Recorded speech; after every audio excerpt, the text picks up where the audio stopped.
Hello everyone. तो आज हम पढ़ने वाले हैं क्लास 12th के हिस्ट्री के चैप्टर फर्स्ट है, यानी कि इतिहास के ईंटें, मनके तथा अस्थियाँ। हड़प्पा सभ्यता के बारे में हम पढ़ेंगे। ये पूरा बेस है सिलेबस सीबीएसई बोर्ड एग्जाम 2023।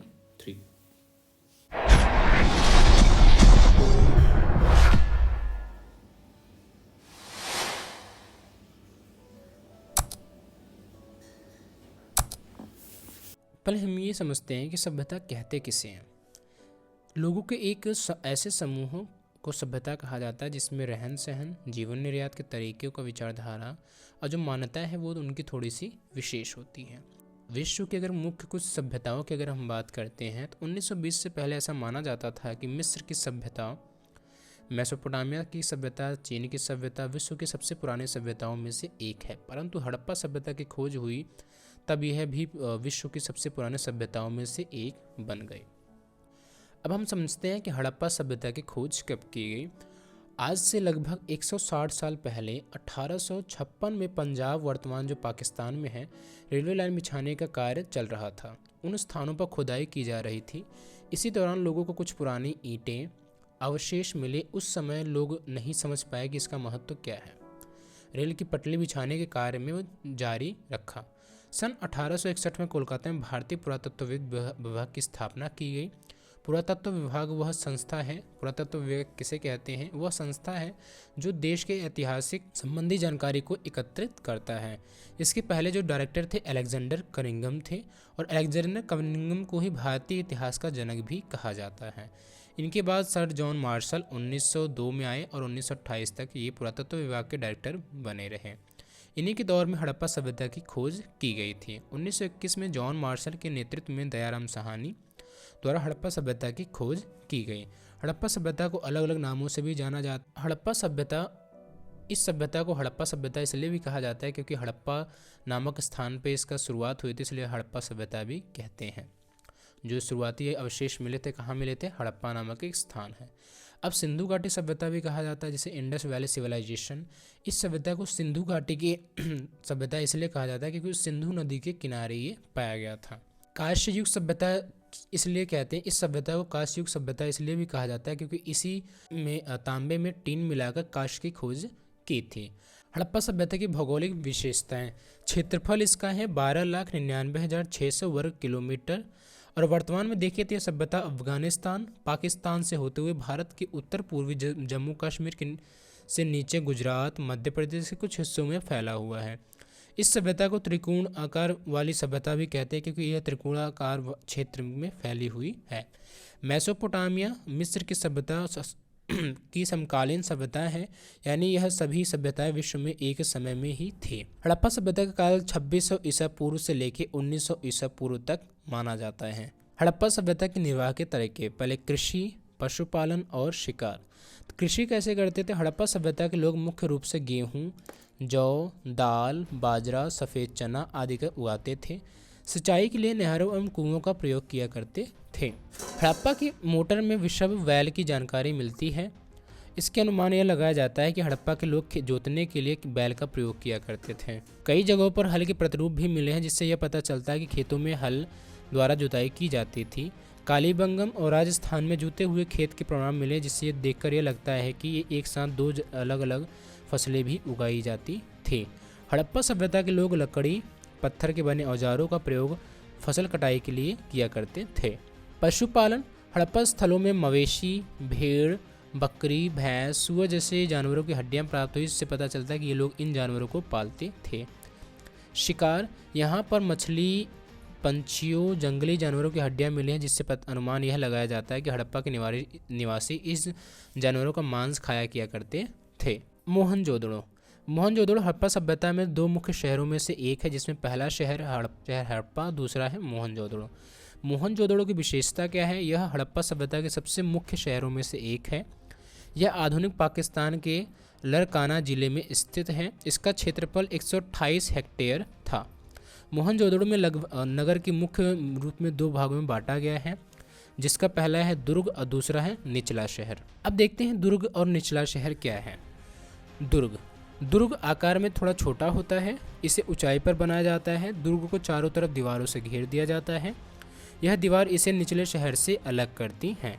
अब निचला शहर क्या है? निचला शहर आकार में दुर्ग से थोड़ा बड़ा होता है, सामान्य लोगों के लिए बनाया जाता है। यह मुख्य विशेषता इसकी जल निकास प्रणाली है। अब दुर्ग में माल गोदाम यानी कि अन्न गृह जिसे स्टोर रूम कहते हैं, यहाँ पे एक बड़े आकार का गोदाम भी होता है जिससे अनाज को रखा जाता था। विशाल स्नानागार। दुर्ग में बहुत बड़े बड़े स्नानागार के अवशेष मिलते हैं। इसका आकार 12 मीटर लंबा, 7 मीटर चौड़ा और लगभग 2.4 मीटर गहरा था। इसके चारों ओर बरामदे होते थे। स्नानागार को भरने के लिए कुआं का प्रबंध भी था। ऐसा माना जाता है कि इसका प्रयोग धार्मिक अनुष्ठानों के लिए और विशेष अवसरों पर नहाने के लिए किया जाता था। जलाशयों में तल पर जाने के लिए उत्तरी और दक्षिणी में सीढ़ियाँ बनाई जाती थी। इन जलाशयों का मुख्य नालियों से जोड़ा भी जाता था। अब निचला शहर क्या है? यहाँ की सड़कें अगर देखते हैं, मोहनजोदड़ो में सड़क 4 से लेकर 10 मीटर चौड़ी होती थी। यहाँ सड़कें एक दूसरे को समकोण पर काटा किया करती थी, यानी कि एक सड़क ऐसे जा रही है, दूसरी की सड़क ऐसे आएगी। अब इस इतिहासकारों का कहना है कि सड़कों को इस तरह से बनाया गया था कि ताकि वहाँ हवा के जरिए अपना वो साफ हो जाए। अब आता है जल निकास प्रणाली। नियोजित ढंग से नियोजित नाली और गलियों का निर्माण किया गया था।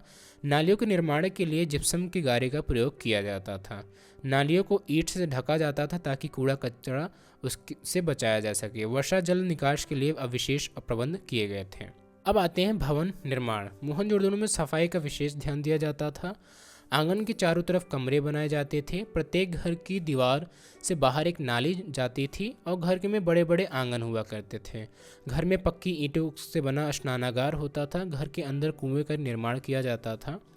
पानी की निकास के लिए हर घर में नालियों का प्रबंध किया गया था। इस आंगन का प्रयोग खाना पकाने और अन्य कार्यों के लिए किया जाता था। निचले कमरों में खिड़कियां नहीं होती थी, दरवाजे आंगन की तरफ खुलते थे। स्नानागार की नालियां बाहरी नालियों से जुड़ी होती थी। घर की सीढ़ियाँ भी होती थी, जो सीढ़ियाँ भी मिली हैं, जिससे यह स्पष्ट होता है कि मकान 2 मंजिले भी हुआ करते थे। अकेले मोहनजोदड़ो में लगभग 700 अलग अलग कुएं प्राप्त हुए हैं। अन्य विशेषता अगर देखते हैं, यात्रियों के लिए सराय का निर्माण किया जाता था। बर्तन पकाने की भट्टी को शहर से बाहर रखा जाता, जिससे शहर में प्रदूषण ना हो। नालियों का निर्माण इस तरीके से किया जाता था कि ताकि सूर्य की रोशनी कोने कोने तक पहुंच जाए। रात को सुरक्षा के लिए पहरेदार तैनात किए जाते थे। कूड़े को नगरों के बाहर गड्ढों में दबा दिया जाता था। सामाजिक विभिन्नताएं। हड़प्पा शहर में विभिन्नताओं की जानकारी हमें समाधान और विलासिता की वस्तुओं से मिलता है। अब समाधान क्या होता है? समाधान क्या होता है? यहाँ पर अंतिम संस्कार व्यक्ति को दफनाकर किया जाता था। पाई गई कब्रों की बनावट एक दूसरे से अलग किया करती थी। कई कब्रों में ईंटों की चिनाई की गई थी, जबकि कई कब्रें सामान्य थी। कब्रों में व्यक्तियों के साथ मिट्टी के बर्तन, आभूषण भी दफना दिए जाते थे, क्योंकि शायद हड़प्पा के लोग पुनर्जन्म में विश्वास किया करते थे। कब्रों में से तांबे के दर्पण, मनके और आभूषण भी प्राप्त हुए हैं।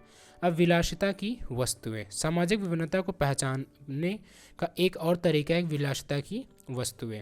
मुख्य रूप से 2 प्रकार की वस्तुएं होती हैं। रोजमर्रा प्रयोग की जाने वाली वस्तुएं की चक्कियाँ, मिट्टी के बर्तन, सुई, सामान्य औजार। इन्हें पत्थर या मिट्टी जैसे सामान्य पदार्थों से बनाया जाता था और यह आसानी से उपलब्ध थे। विलासिता की वस्तुएं वह वस्तु है जो आसानी से उपलब्ध नहीं थी, अर्थात कम मात्रा में मिली हैं। ऐसी वस्तु जो महंगी या दुर्लभ हैं उन्हें हम कीमती माना जाता था, जैसे कि फायांस के पात्र और स्वर्णाभूषण। हड़प्पा सभ्यता के प्रमुख स्थलों में गुजरात, कालीबंगम यानी राजस्थान, नागेश्वर गुजरात, धोलावीरा जो कि गुजरात में है।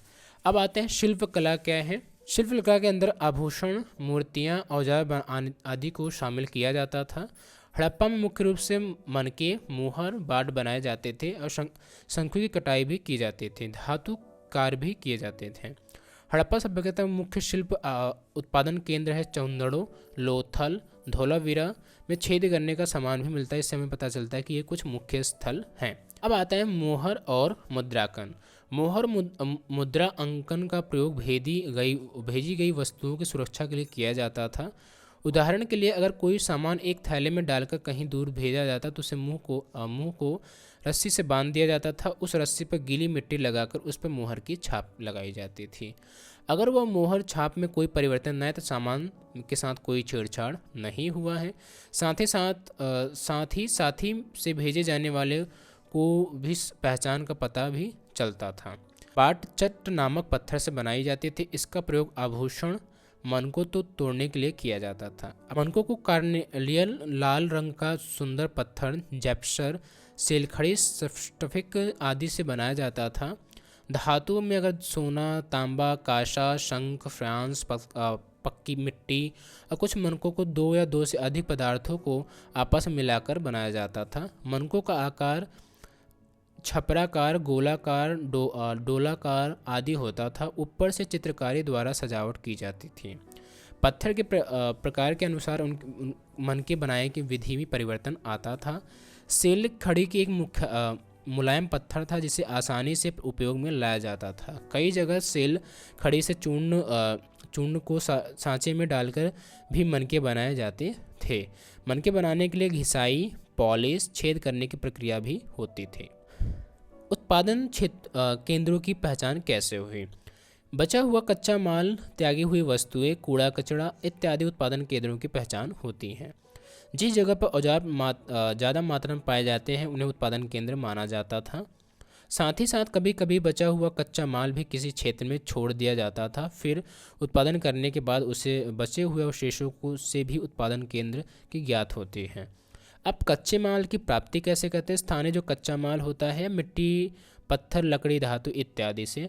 अब अन्य क्षेत्रों से जो सामान मंगाए जाते थे जैसे नागेश्वर हो गया और बालाकोट से शंख मंगाए जाते थे। लोथल से कॉर्नियल पत्थर मंगाया जाता था। राजस्थान और उत्तर गुजरात से सेलखड़ी मंगाया जाता था और राजस्थान से खेतरी से तांबा। अब हम आते हैं पहला लिपि। हड़प्पा लिपि क्या है? हड़प्पा की लिपि एक चित्रात्मक लिपि है।